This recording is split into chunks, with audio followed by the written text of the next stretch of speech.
I'm going to guide you on how to create new partition in Windows 10 and Windows 11. If you find this useful, please consider subscribing and liking the video. Now to get started, you need to go to your file explorer. Then if I go to this PC, you'll be able to see this partition here. Now I want to create a new partition from this partition. So you just go to your taskbar. I'll minimize this. Then I'll go to my taskbar. Right click on your Windows icon. Then go to disk management. Then this pop-up will appear on your screen. So this is the partition that I want to create new partition from. So I'll just click on it once, then right click on it, then click on shrink volume.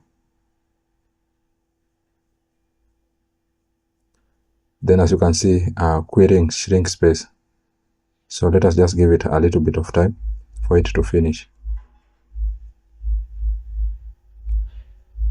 Then this pop-up will appear on your screen. So as you can see here, we have total size before shrink in MBs.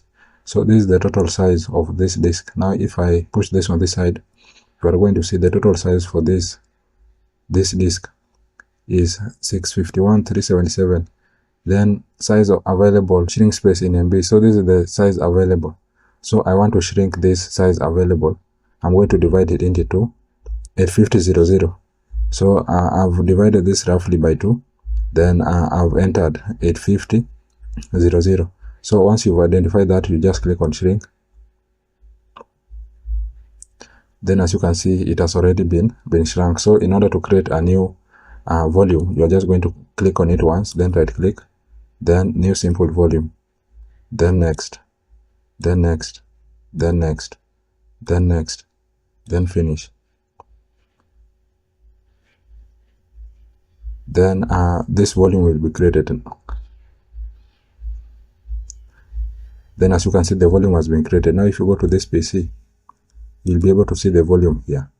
That's how to create a new partition in Windows 10 or Windows 11. I hope this was useful, and if it was, please leave a like and subscribe to the channel.